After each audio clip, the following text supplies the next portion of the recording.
Crystal clear waters, white sandy beaches. Stress doesn't exist here, but back home, an undetected water leak can turn into costly water damage. Mow & Flow detects leaks and stops your water main automatically from anywhere, even paradise. Hey there, travelers. Kaylee Cuoco here. Sorry to interrupt your music, great artist BT Dubs, but wouldn't you rather be there to hear it live? With Priceline, you can get out of your dreams and into your dream concert. They've got millions of travel deals to get you to that festival, gig, rave, soundbath, or sonic experience you've been dreaming of. Download the Priceline app today, and you can save up to 60% off hotels and up to 50% off flights. So don't just dream about that trip. Book it with Priceline. Go to your happy price, Priceline. This episode is brought to you by Amazon Prime. From streaming to shopping, Prime helps you get more out of your passions. So whether you're a fan of true crime or prefer a nail-biting novel from time to time, with services like Prime Video, Amazon Music, and fast free delivery, Prime makes it easy to get more out of whatever you're into or getting into. Visit Amazon.com/Prime to learn more.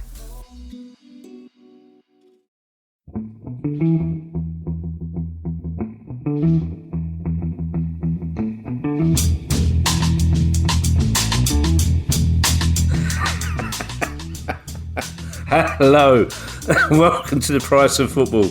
You really are a monkey, Kieran. Sometimes you know that. A childish one. Yeah, a two-man our age shouldn't be behaving this way or doing this pod, probably.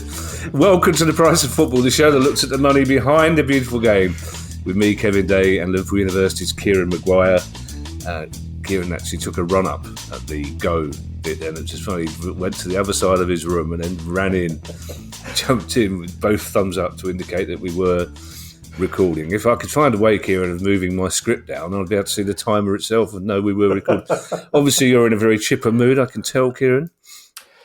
Yes, we're recording this on Tuesday. Wednesday. That shows how on the ball I am. Tuesday was bookended by starting off the day on the Radio 4 Today show. Oh, get you. And finishing it off with Kelly Cates on 5 Live. So, yeah, I started off at 7:15 and I finished at about 9:15 in the evening. So, yeah, a long day, but, lots to talk about as always. Yes, we are officially supporters of the Kelly Cates fan club on this podcast. I'm having to explain currently, Kieran, to a bemused cat who's asking Daddy why it's cloudy but still hot. Yes. So she doesn't know what to do with herself. I've been trying to blow on her tummy. She's not having it. It's Newsday, Kieran. There is some news, and I think people listening will be able to guess what the first news story is, but let's just concentrate on the financial aspects of the fact that Crystal Palace will be playing in the Conference League next season, Kieran, if we qualify, of course. What's the difference between money we would have made from the Europa League and money we'll make from the Conference? I think there's two things to focus on. First of all, there's revenue, and secondly, there's profit. If we take a look at the most recent figures for the Europa Conference, that the side winning it would have got about €20 million, which is not to be sniffed at, has to be said. And you've also, of course, got the opportunity to then play in the Europa League the following season. Had Chelsea not finished in top 5, they would have qualified for that. That contrasts with the Europa League, where winning it is probably worth somewhere in the depends how many of the group games you win. Is worth in the region of 45 to 50 million euro, so 2.5 times as much. If you then look at it from a match day perspective, and I honestly don't think this would have been an issue for Palace either way, because I know when Brighton were playing in the Europa League, they just said, if you want 3 matches, 75 quid. And whether that had been the Europa Conference or the Europa League wouldn't have made any. So I don't think it will make any difference in terms of match day income, probably for the group stages, but certainly as you get through to the knockout phases, if you draw a big club, then of course there's the opportunity to reflect that in pricing. That's more difficult in the Europa Conference because I think Crystal Palace will be favourites. So therefore, if it is a team from Liechtenstein or Azerbaijan, first of all, it'll be really exciting for the fans of both clubs, but the ability to charge premium prices compared to if you have someone like Roma or Ajax or some sort of slightly more senior club will be slightly tempered. But I don't think by much, because it's your European adventure, and you'll be going to watch them regardless of the opposition. So we're probably talking around about 20 to 25 million pounds difference as far as revenue is concerned. Then there are the costs. Should players be having bonuses? Yes, they do. That is part of their contract. Those bonuses will be tiered towards the European competition in which Palace are participating. So therefore, there will be bonuses being paid. There will be the costs of attending the away games, but that should be neutralised. You're travelling in Europe, whether that's in the Europa League opposition or conference opposition. I don't think that would make a lot of difference. The reason why I'm slightly circumspect here is that there was a really good piece of work done by Opta Analytics, and it says that on average, a non-Big Six team who is playing in Europe and therefore has that Sunday, Thursday routine, which does take a little bit of acclimatization, on average generates 9 points fewer. Is that fewer or less? 9 points less? Fewer. No, fewer. 9 points fewer than the previous season. Ah. So given that there are rewards of £3.5 million per place, if you're going to drop down 3 or 4 places, that's costing you 10, 14 million pounds compared to the previous season. So I think you have to take a lot of things into consideration. I was at a lunch event with a Premier League club who said to me, the conference, if we're honest, we don't want to qualify for it. It's there for the fans, we understand that. But from a purely business point of view, by the time we've invested more in the squad, because you need a bigger squad of players who are capable of playing first-team football. At the time we've had that extra investment in the squad, we've paid out the extra wages, we've paid out the costs of hosting matches, travel, transport, hospitality, and so on. We think you then take into account an anticipated lower league position. Actually, we're worse off. But my argument against that, if your side's playing in Europe, it is about the fans. So, I understand it purely from the money ball perspective, but the romantic, and we are football romantics, both you and I, the romantic in me would say, sod it, let's just, it's great. We're getting on we're hiring a ferry to get to the Faroe Islands or whatever we're going to do. And it's going to create memories that will last a long, long time. Yeah, I think we might throw that Opta Index thing aside. It says, I'm fairly certain, whatever the circumstances, we will finish 12th. Yes. Even if we're 9 points shorter than we were last year, we managed to finish 12th somehow. I did Sky Sports News, amongst many other things, on Monday, and they asked me whether there was a possibility that the club would sue John Textor for loss of earnings. I gave a magnificent 2-minute improvised answer, which they didn't seem to realise it contained no actual information or inside knowledge whatsoever. That's the lack of information or inside knowledge hasn't stopped anyone on WhatsApp groups, of course, in the last few weeks. Is that a possibility? Do you think, the idea that John Textor, because it's becoming crystallised, John Textor is becoming the villain because he it seems refused to put his shares in the Brian Trust because he was trying to sell them at the time. Would there be a chance of the other owners of the club at the time suing him for lost income? I think it all comes down to the quality of evidence. Right.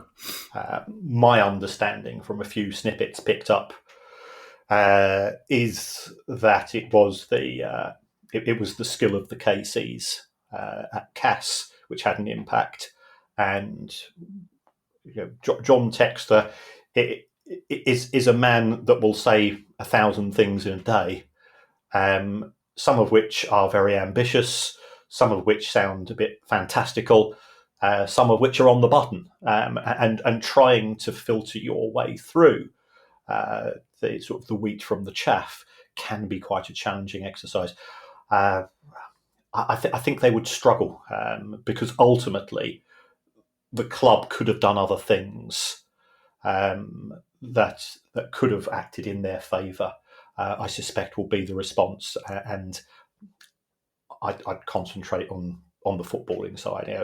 I do not have a high opinion of John Textor, and I can absolutely understand the frustration and the annoyance that he has created, but I don't think that would be a successful route. Finally, on this, Kieran, adversity can make strange bedfellows of us all. And here's a sentence I never thought I'd utter in my life, but Martin Samuels wrote a very good piece about this in the Times, and I would urge several other journalists for whom I have lost all respect to read it. I would urge several TalkSport pundits to read it. I won't name them, Kieran, but one of them's a mate of yours. He's the same colour as Donald Trump, and he nearly destroyed Crystal Palace. I would urge them to read it as well, to understand the frustrations of Palace with UEFA, including the idea in what world does finishing sixth in the French league trump winning the FA Cup for a start off. But having said that, Palace fans are annoyed and disappointed. It's what my old mate Red Pete would call a bourgeois deviation, basically, because we're arguing about the luxury of which European tournament we enter into, while there are other clubs. And I made this plain on Sky Sports News, where there would be Morecambe fans and Sheffield Wednesday fans watching with the world's smallest violin while I moaned about which European tournament we were going to be in and where we will finish in the Premier League next season. Which brings us on to those clubs. I'm not sure there's anything to add to Sheffield Wednesday, but we saw a statement from Jason Whittingham on Monday, finally came out with a public statement, which is basically, I'm shocked, I tell you, that anyone could think that I've got anything to do with this situation, and basically having to go at Punjab Warriors and saying it wasn't them that asked to meet with a mediator, it was me that asked to meet with a mediator, and they came up with a terrible excuse and saying that he's in talks with several other credible purchasers of the club, but he will reluctantly meet Punjab Warriors at lunchtime today, on which is Wednesday, with a mediator.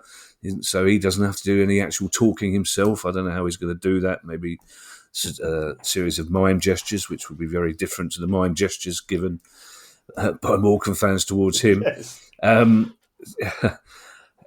Does that statement give you any hope, Kieran, that he's actually someone's hit him with a cartoon mallet and brought him to his senses? Unfortunately not. If you take a look at the previous public pronouncements by Jason Whittingham using the Morecambe FC website as his personal megaphone, there's a consistency in their inconsistency in that it's all promises. It's all, yes, the deal is about to be done. It's the creation of individuals such as Johnny Cato, who I've heard from more than one source. He's not called Johnny Cato, and I think it's very disingenuous. For the sake of, we do believe in a right to reply. I do have Jason Whittingham's phone number and address, and I have messaged him, and I've offered him the opportunity to come on to the Price of Football and said that we will give you the right to speak. And we've always said, you're a guest on our show, and when somebody is a guest in my house, I don't say, "God, you need a bath," or something like that, even if they honk a bit. You treat people respectfully as a host, and we always extend that to whoever comes on the show. So Jason Whittingham is perfectly entitled, but at present he's behaving. He might not be, but he's behaving like a wrong-un. He's behaving like a man who has had 57 winding up orders against the 25 companies with which he's been associated.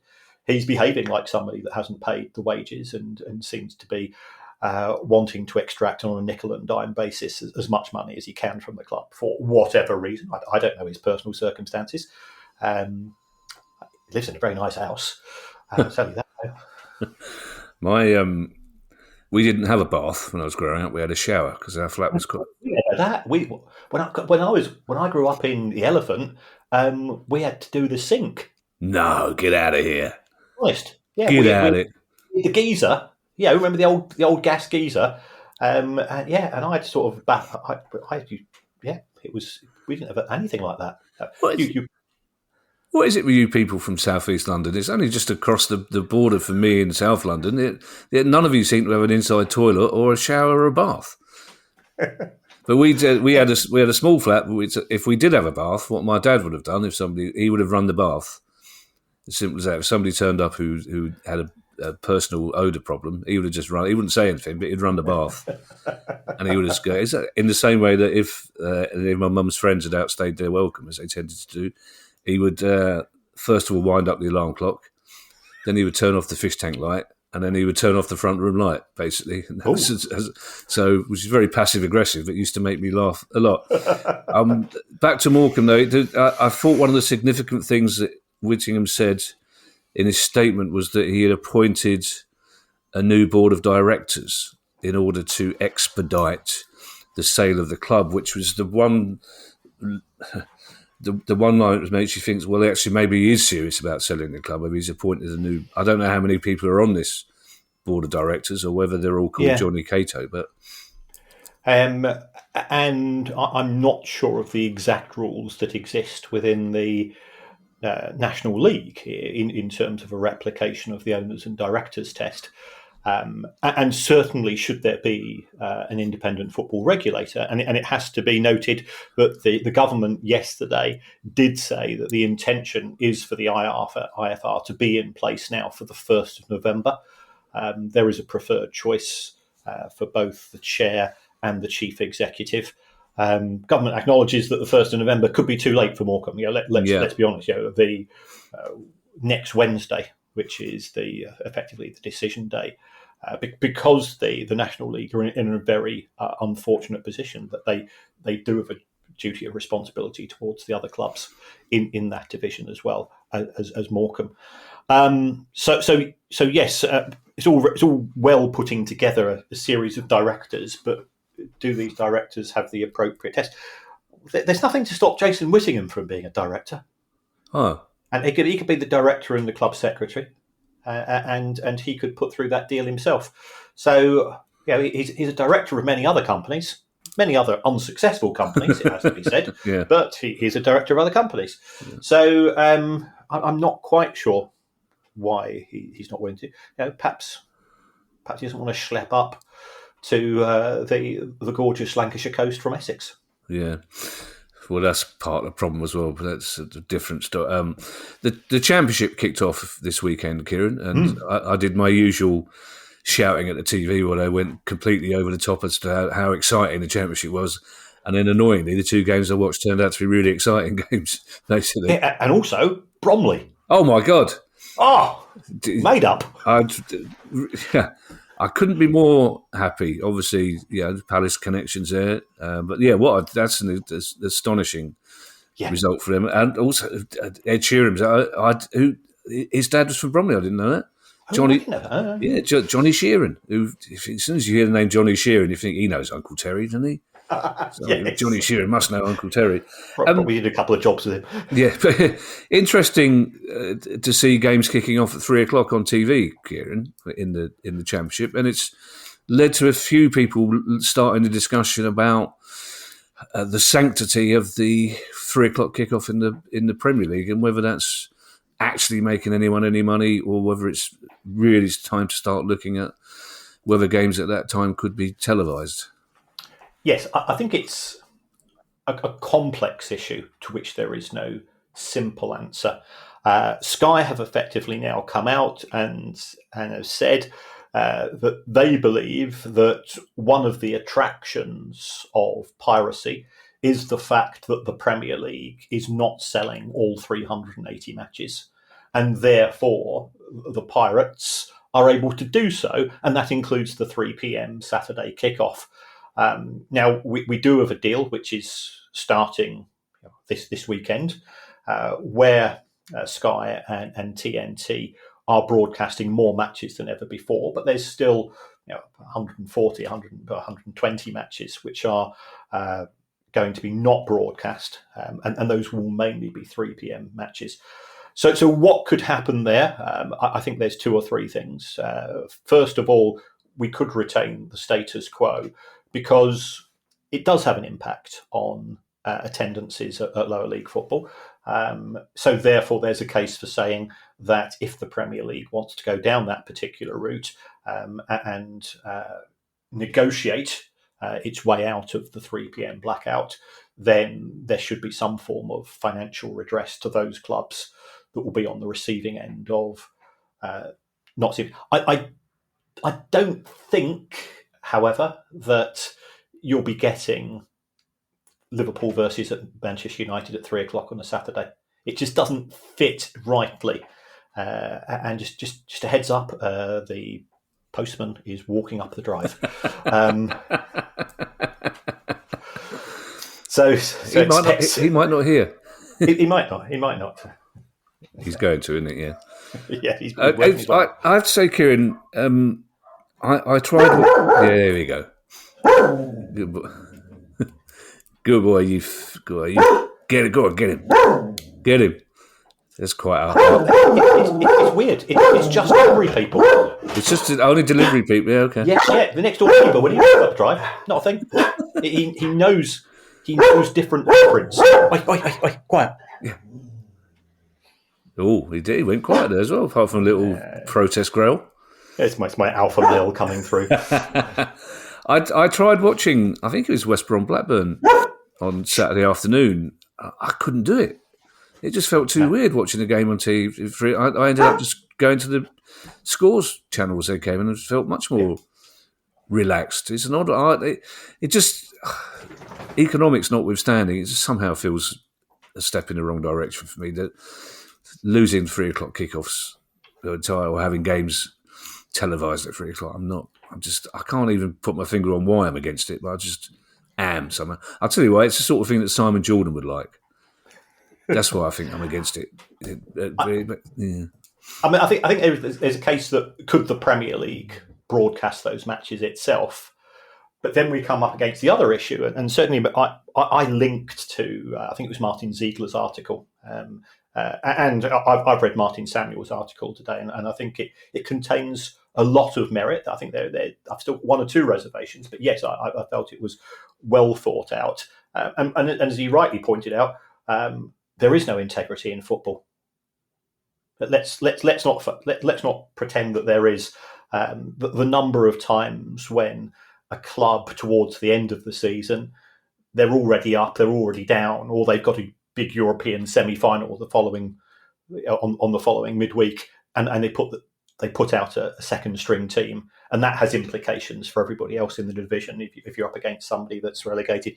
He also made a salient point that given that in the champion we now have the Swiss style model, well, English teams don't play against English teams in that during the group stages. So why not just extend it that clubs that are under an MCO don't play each other as well? Because you can have that, and therefore the integrity of the game is preserved. And if it reaches a knockout phase, if you've got, let's say that Palace and Lyon were part of an MCO, and I absolutely understand the reasons why I don't believe that is the case myself. If Palace play Lyon, somebody's got to win it and somebody's got to lose it. So there's no way that Steve Parish is going to say, well, we don't want to win it, and there's no way that John Textor at Lyon saying we don't want to win it. So I think there was a number of very valid points, but Martin Ziegler's article, which has provoked a lot of comment, I put this out on social media, and I would say 95% of the answers, or 95% of the respondents, should I say, were the issue isn't the piracy, the issue is the price. Piracy will not stop because the cost of a subscription is deemed to be too high. Now, there's various ways of looking at it. part of me says is that if you're a fan that can't be asked attending matches, well, you know how much your season ticket costs. I know how much mine costs. We've got our first away match taking place at Everton in a week's time. Train fares in this country are extortionate and so on. Match day ticket. Attending football is not a cheap event. So should it be cheap for the armchair viewer? I think that's a separate discussion. But certainly, you can get a much, much more competitive deal from the Pirates. But then, is that fair on Sky? No, it's not. Is it fair on the clubs? Not. Is that money going to nefarious places? Potentially, but not always. But why is Spotify successful? Because, I'll be honest, I used to download music 15 years ago. And then Spotify came along. They got the pricing right, and I've got a Spotify subscription. So I do think that the pricing issue is one which needs to be addressed, not just saying we will get rid of the 3 p.m. blackout and piracy will disappear. That's a very, very weak argument. Well, just a final thought, Kieran, on the MCO things, as it's been raised again, and I say this on behalf of Drogheda fans and the fans of that club in Slovakia that I can't keep in my blinking head for some reason, and every time I write it down, I can't find where I've written it.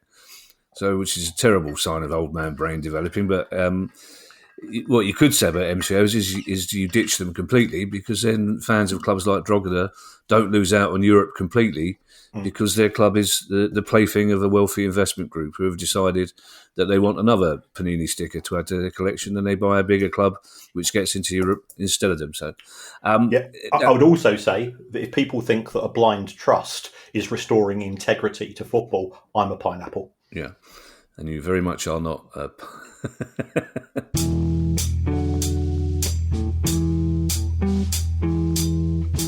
If you've shopped online, chances are you've bought from a business powered by Shopify. You know that purple Shop Pay button you see at checkout? The one that makes buying so incredibly easy? That's Shopify. And there's a reason so many businesses sell with it, because Shopify makes it incredibly easy to start and run your business. Shopify is the commerce platform behind 10% of all e-commerce in the US. Sign up for your $1 per month trial and start selling today at shopify.com/promo. Go to shopify.com/promo. Ford Blue Cruise hands-free highway driving takes the work out of being behind the wheel, allowing you to relax and reconnect, while also staying in control. Enjoy the drive in Blue Cruise-enabled vehicles like the F-150, Explorer, and Mustang Mach-E. Available feature on equipped vehicles. Terms apply. Does not replace safe driving. See Ford.com/Blue Cruise for more details.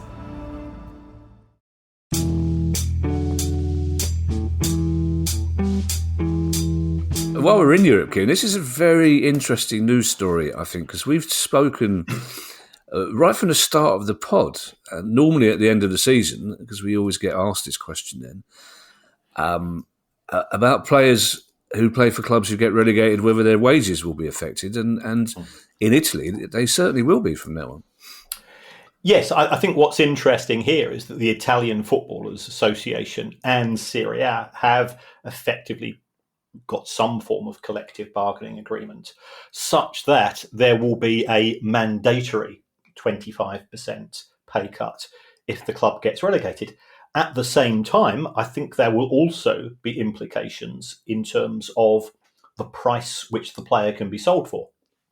Because if you're forcing me to take a 25% pay cut, and at the same time you're saying, well, I want 100 million because he's a fantastic player, that's not fair on the player.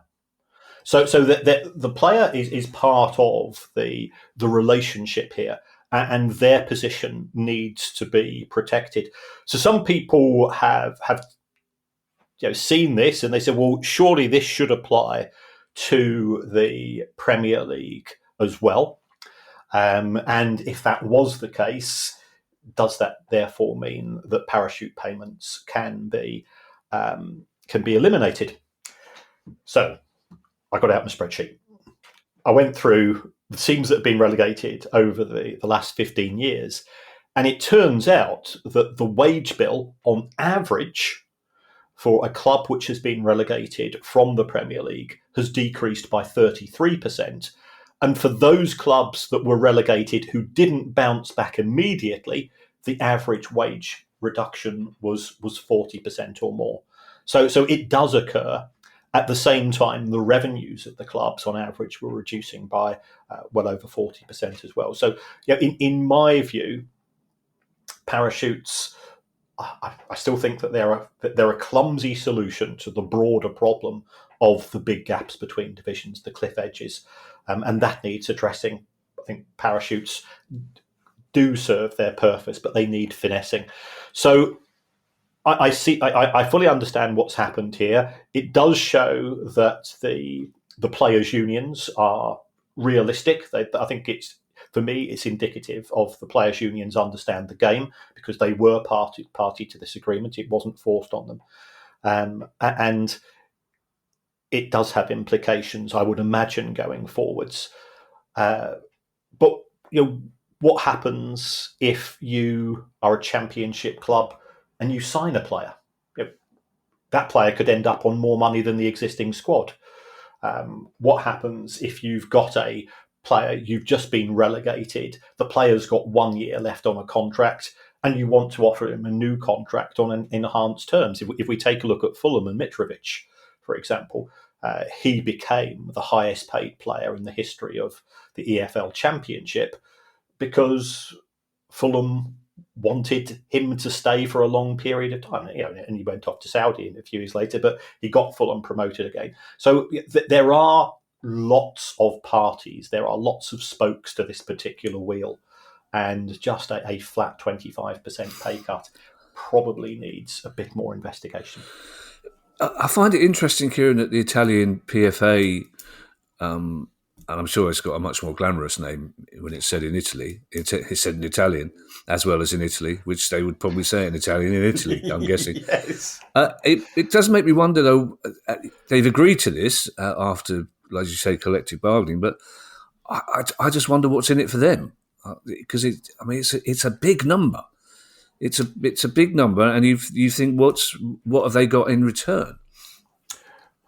Well, it could be that it's one of these things that sounds good, but in reality doesn't make much difference. If the Premier League announced this with the PFA, people go, "What's that?" Or it's PFA are showing that they're willing to negotiate, and the Premier League is showing their teeth. And then I come along and say, "Well, on average, it's 33% already." Yeah. So you're actually so it all depends where the existing contractual obligations lie. And also, I suppose you're talking about a relatively small number of clubs here, because the players at 10 clubs in Italy in Serie A are not in any danger of being relegated anyway, are they? So they have the same issue as us. It's very difficult for promoted clubs to get a foothold in Serie A. So if you're playing for Roma or Inter, this is probably not even on your radar, this discussion. Exactly. There's a story from Spain, Kieran, which an old legacy fan like me, I have to say, finds very depressing. I think this is I think you're bridling is the word. Looking at your face there, Kevin. If I had hair on the back of my neck, Kieran, it would be bristling. This is a thing I do have. It's the top of my head. I don't have much hair at the back. There's plenty at the back. Lovely, nice, lovely. It's amazing when you get your hair cut these days. You go to the Turkish hairdressers and they go, bzz, and you go, blind, there's an awful lot coming off. It's all come off the top of my back. I've reached a stage where he does that thing with the mirror at the back. So I don't want to see the back of my head, mate. I'll take your word for it. You could have written a rude, but I don't want to. I don't look good from 3/4 behind my ears, basically. But this story from Spain, Kieran, has annoyed me, depressed me a little bit, I have to say. Yes. La Liga's match between Villarreal and Barcelona in December looks like it's going to take place in Miami. We could also have the Serie A match between Milan and Como take place in Perth, Australia. And there is a big Italian expat, or is it diaspora? Is the correct word? There in Oz, so to understand the appeal of Milan. There are clearly concerns that as wedges go, this is very much the thin end of it. And this will become a creeping issue as far as La Liga is concerned. La Liga is very conscious that it generates around about half the money that the Premier League generates in terms of broadcast income. So this could be more attractive. What I did find interesting was they were hinting that if you were a season ticket holder of Villarreal, you'd automatically get a ticket for the match and they'd fly you out there, which I took with a degree of caution. There'll be many people, because it's not a one-day trip, but quite clearly. And is it one of these things which sounds like, oh, the owners are taking it? Because if you're flying out there, even if they do pay for the flights, you've still got 2 nights in a hotel. We'll say how many Villarreal fans, especially if you've got a family of 3 or 4, can now afford. It's got implications because you won't now be back from work until perhaps Tuesday. So it did seem a bit strange. And they've also said that should you choose to not take up a ticket, you'll get a 20% reduction in your season ticket price. Well, you and I both know, and we've spoken to some of our good friends at fan groups. There's quite a few clubs that want to move the season ticket holders on and out. So it is a strange one.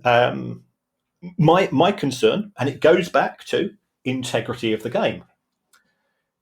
Villarreal's home fixture against Barcelona, let's say it's taking place at a 60 or 70,000 seater stadium in the United States, in Miami, it would sell out. How many Barcelona fans would be there? All of a sudden, that tiny benefit, and it is a tiny benefit, that you get from playing your matches in front of your own fans will disappear for the clubs like Villarreal. If Barcelona are having a home match in Miami, everybody's supporting Barcelona anyway. So can you see, it's more of an issue in terms of sporting integrity, unless you have an extra 2 fixtures or every club has to play a home game. Where does this leave the Premier League? Well, Richard Masters has said, and he said very recently, there is no intention to play matches overseas, and he can put his hand on his heart. And he's a man of he gets a lot of stick, but he's a man of principle. He can put his hand on his heart and say, "Well, we've got no intention at present." It could be in 3 months' time or in 6 months' time. La Liga say that this is a roaring success, and if you look at the numbers, how much does your season ticket cost you, Kevin? A lot of money. 760, 720 quid. 35, 40 quid a match. Yeah. How much do you think tickets are going to be sold for if it's Palace playing Spurs, or Palace playing Liverpool overseas? They're going to be going for US-based prices. So I went in and took a look. The average NFL price is £110. So can you see? Not only will be able matches, your home matches will be taking place in front of 50 or 60,000, but it's 50 or 60,000 who are playing on average, 110, 120 pounds. So the numbers start to spiral. Premier League owners, and remember, we talk about clubs as it's a misnomer. It is people, it is owners that make these decisions. How many of those Premier League owners are saying, well, look, the La Liga are catching us up because they're getting so much more money from these matches. And it won't just be in Miami, and it won't just be in Perth. Those matches will then start to go to the highest bidder all around the world. So, could that be Hong Kong? Could that be Singapore? Could that be Saudi? Could that be Azerbaijan? And you get this travelling roadshow in terms of matches, because the Premier League is a fantastically successful product. That suddenly becomes very attractive. Integrity of the game, which CAS and UEFA are so keen to say is an integral part and is an important part of the game, that goes out the window. Mm. Well, also what seems to have gone out the window is any notion of player welfare, for a start. Oh, yeah, in the middle of a long season and now expected to travel to different continents. My hope is, when it comes to the Premier League, is that the Premier League won't do this unless it's a club like Liverpool, Man United, Man City, and they are clubs with very well organised and quite antsy fan bases. So I don't think English clubs, is my hope. I don't think English clubs would put up with this as much as maybe clubs like Barcelona, who think they should be seen all over the world, would do. But at a lower end of the scale, Kieran, Crawley Town is we're all in it together. We're all going to make it. It's new owners are going to be making it now. That's right. The interesting reign of Wagme United, which, as you rightly said, we're all going to make it, has come to an end after only around about 3 years. I think it's fair to say that I've been on conference calls with the two guys that run it. They are they're very charming. Yeah, they seem. They honestly seem to be. They're not. I wouldn't put them in the evil category. Unfamiliar with the industry, perhaps a little bit naive, perhaps.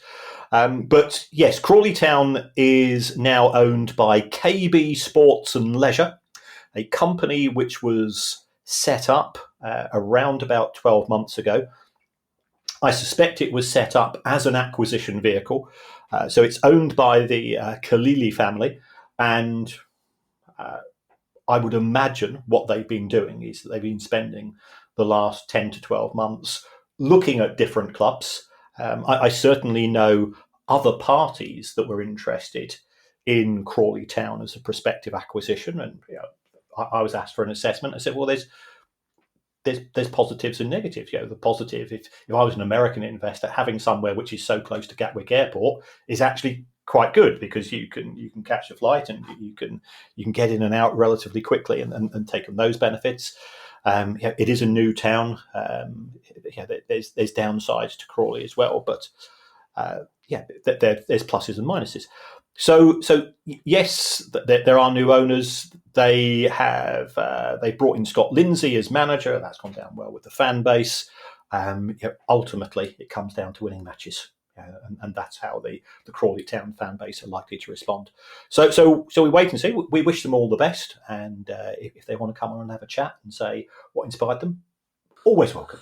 Yeah, as indeed we had a chat this week with Sheelan Patel, the owner of West Brom. He's brilliant. He's just brilliant. Really good. I know that our club members will already have had access to that, but for those of you who aren't, that will be out Friday, which is tomorrow. It's really interesting. In a tricky way, almost helped restore my faith in football and human nature, but he was very good. Two things, Kieran. Do you know how much they would have paid for Crawley? And secondly, this idea of setting up a company as an acquisition vehicle, is that standard practice, that you decide you want to buy a club or one of several clubs and you set the company up beforehand to do that and then start looking around? Yeah, in terms of the price, I don't know the details. I would imagine it would be in single millions. As far as setting up a company in advance, yes, lots and lots of people do that. That's the fairly standard vehicle, because what you want to do is, as soon as you see that club that you like, it's useful to have a company which you can then work through to make that acquisition. It'd only delay you a few days if you bought one off the shelf, but this KB Sports and Leisure, typical company, he's got £1,000 worth of shares, not only trading since then, and now, boom, it just moves straight into Crawley.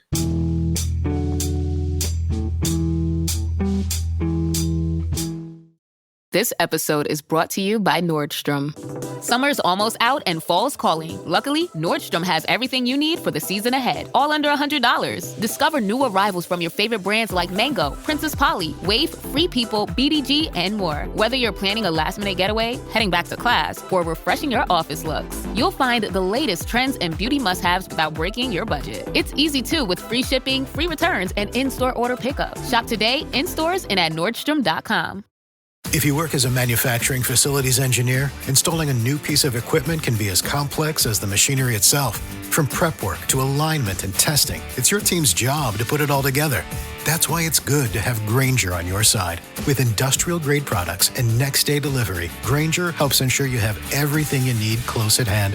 through every step of the installation. Call 1-800-GRANGER, click Grainger.com, or just stop by.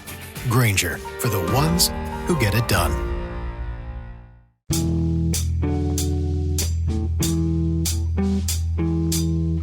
Now, I imagine, Kieran, that Raj Singh, the owner of Hartlepool United, I imagine he's an intelligent, articulate man, but there's a few words that aren't in his vocabulary, clearly.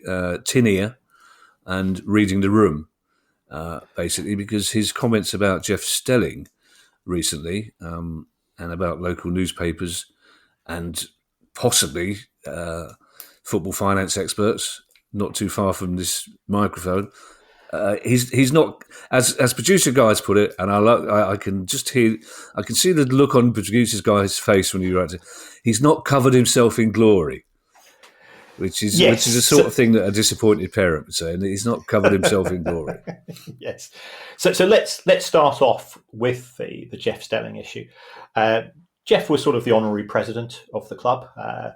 Anybody that's ever watched Sky Sports News knows Jeff's passion for his local club. Absolutely. Jeff's also just a thoroughly nice guy. All of the charity raising money works that he's done and so on is indicative of a person whose moral and ethical compass you like. So he's always been a trailblazer, and he gets very excited when Hartlepool score, and that was part of, I think, of the sort of the whimsical charm element of watching Sky on a Saturday afternoon if you weren't kicking off at 3:00 yourself. He's absolute top pro, and so on. Jeff resigned from his honorary presidential role because he was disappointed, I think, with the lack of progress in terms of the sale of the club. I've spoken to people who say that, yes, we were in to buy the club. I don't know whether they're telling me the truth or not, but that was the case. And then Raj Singh, he canvassed a poll of season ticket holders, effectively saying, "I'm thinking of just walking away. I'm thinking of I'm not going to put any more money in the club, but I'm going to give you the chance to vote to see whether you want me to stay on." And that's a bit of a loaded gun, because Hartlepool United are losing money, because as are the vast majority of clubs at their level. So if there's nobody in a position to step in on the short term, then his money, or his lack of investment, or his inability to invest, would have severe repercussions. And he has put money into the club. Hartlepool fans that think that isn't the case, there's around about £3 million worth of borrowings at Hartlepool United. What he didn't do was publish the accounts within 9 months of the year end. Now that there is a vehicle through which you can use to delay publication. I went public and said, I think that was poor. I don't think it's fair. I don't think it's transparent. At the same time, when you are asking season ticket holders to renew their season tickets, i.e. to put their faith in you as a custodian of the club for the next 12 months, you're not willing to be honest and transparent with them in saying, look, these are the finances, take a look at them, because if you feel on the basis of that, you don't want to, what you're doing with the season ticket, you are giving a football club interest-free credit in good faith that club's going to fulfil next year's fixtures. So I was mildly critical. And I was then asked, because things were starting to kick off a bit, I was then asked to go on to BBC Northeast Radio, and I expanded upon that where I felt there were reservations. I think my comments were pretty mild. I tried to be professional in that. Next minute, there's an angry letter from a lawyer, which was rebuffed, I think it's fair to say. But the local newspaper had published the parts of the interview, and the local newspaper today has apologised to Raj Singh for not giving him the right of reply. Well, we'd like to say, Raj, if you want to come on The Price of Football to have a chat, as always, you're more than welcome. But the thing which I think has really ground people's gears is that an email went from Hartlepool United to say, Jeff Stelling is no longer the honorary president, so you're under no obligation to offer him a ticket in the director's box, a car park space, things like that. And that, to me, came across as petty, small-minded, mealy-mouthed, and unbecoming of a football club owner. Other opinions are available, of course.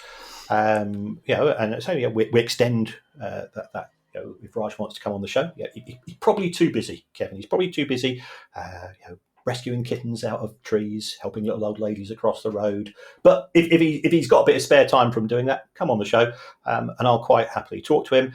I said on the radio station that in my opinion, he could sell the club for £1, and I think he got a bit angsty about that. And I sort of point out, Bury Football Club was sold for £1. Scunthorpe United was sold for £3. I think Hereford was sold for £2. I support a club, Brighton Hove Albion. We were sold for £56.25. Yeah. So there are. That was too. That's too. I was about to say £55 too much in your opinion. Absolutely.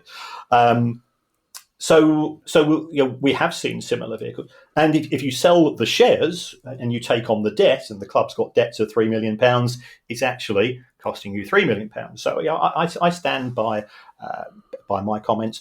I couldn't do a more detailed valuation because Raj Singh hadn't published the accounts. He'd used the loophole to extend the publication by 3 months.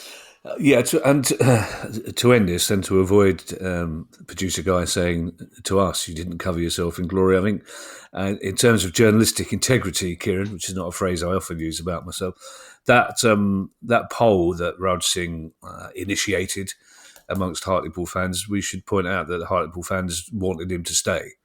They did. Was the result? Yeah, they voted in favour. They voted in favour. Yeah. Our last story, Kieran, is a lovely one to start the season with. But before that, unfortunately, two sadder ones. It's about losses, and our penultimate story is about a football club losing money. But the story before that is about football fans losing money. Quite a lot of it as well. Yes, so this is research undertaken by Lloyds Bank, and they estimate that fans have been scammed out of £2.5 million by fraudsters in the last 2 years. I've got to be honest, when I read the figures, I was surprised it was so little. Because scamming for broad tickets issued. What was interesting was a few things. First of all, the average person lost £218. So, that they're rinsing you for far more than the face value of the tickets. It's nearly always initially coming through social media. So somebody will put something up on Facebook Marketplace or Twitter, wherever it's going to be. And the age groups who are most likely to be at risk, 25 to 34-year-olds, 18 to 24. Well, that ties in with social media usage. As far as the clubs who are most likely to be at risk, Liverpool, Arsenal, Manchester United, Chelsea. In Scotland, both Rangers and Celtic. And sadly, honorary mention for Wrexham as well, because attending a Wrexham match, they have become an international brand on the strength and the success of the show, and people are being taken advantage of as a result.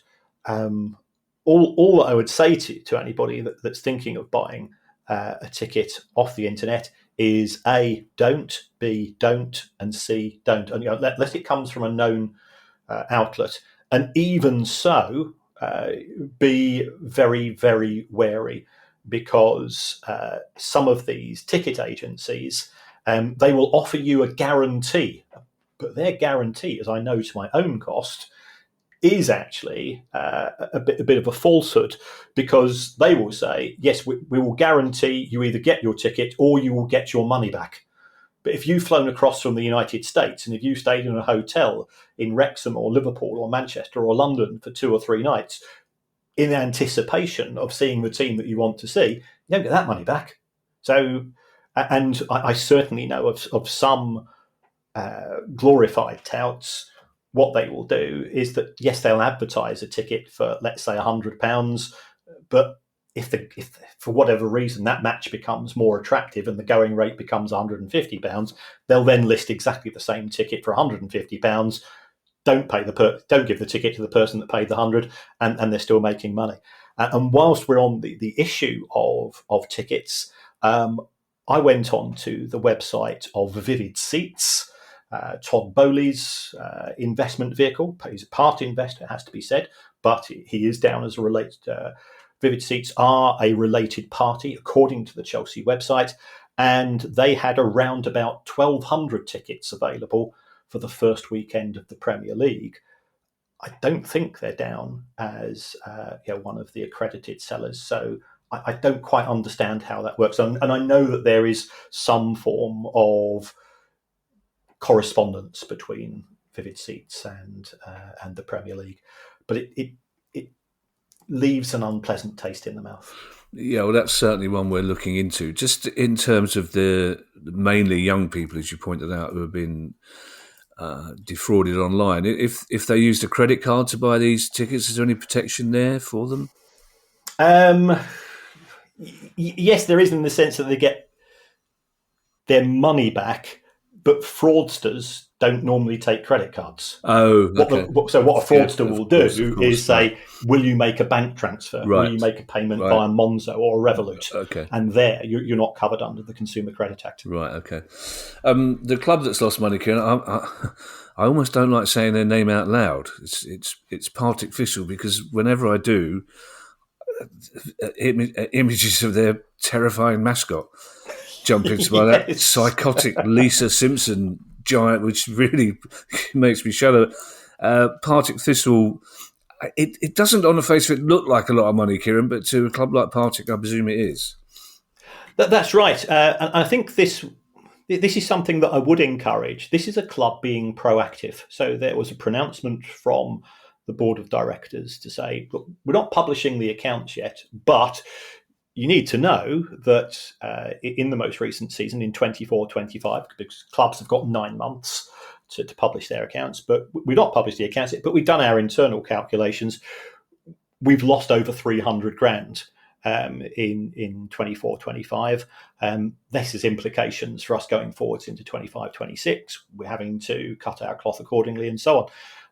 And I do think that, it's sad from the club's point of view, but this is a way of engaging with people, because the most common question that you and I tend to get is, how much can we spend? And this idea that clubs should try to maximise their losses.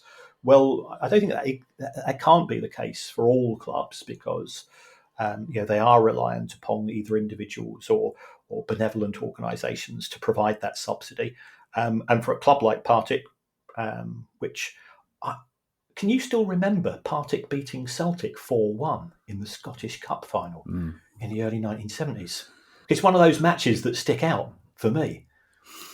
Yeah, there's a photograph from it that I particularly like. Yes.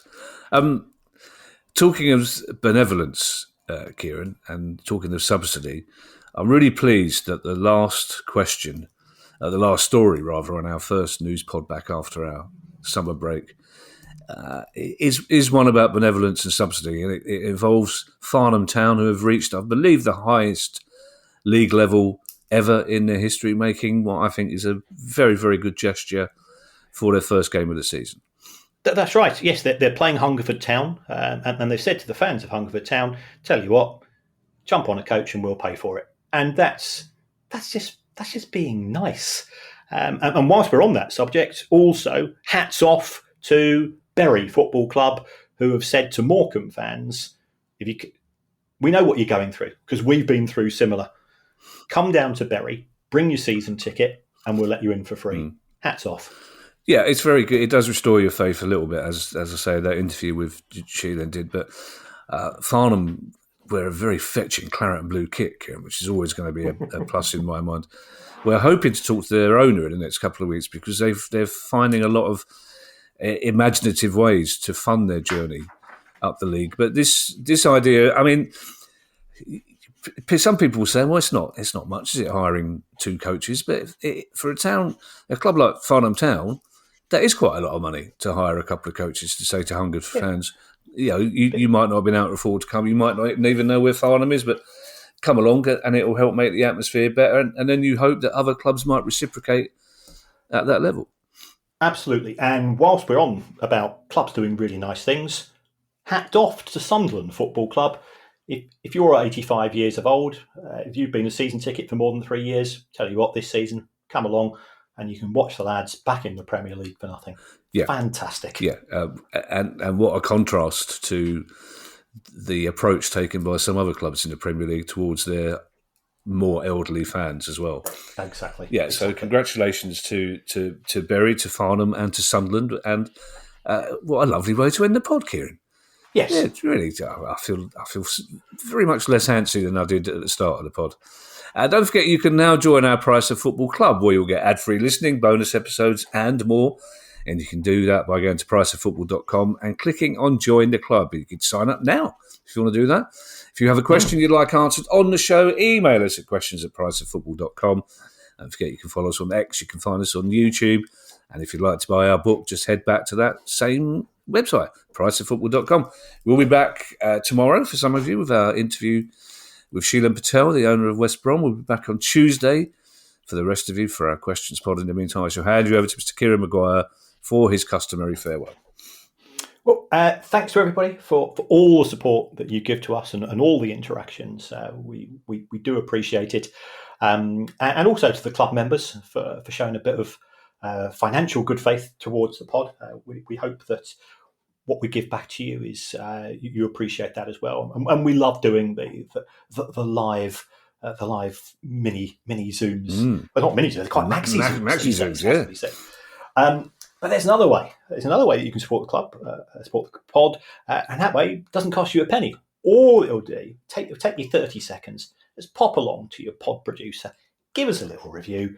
Doesn't matter what you say. You could even say, I'd rather it produced by two people I'm really, really fond of, Jeff Stelling and Miriam Margoylers. Oh, my God. I think that would be an absolute... Probably have to bleep it out, but at least from one party, but it'll be a great listen. I don't know how far Jeff Stilling's eyebrows can go up. I don't think he'd get much of a word in edgeways, but I mean, he's from Hartlepool. He'll be used to it. He'll have heard ladies swear before, but even some of her stories he may not have heard. That would be a cracker. That really would be a good one.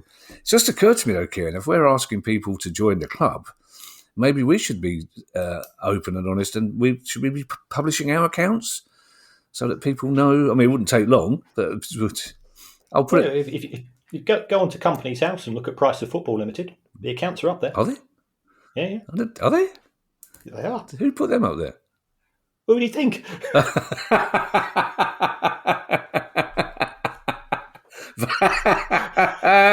But and they're on time. Bye, everybody. Bye. The Price of Football.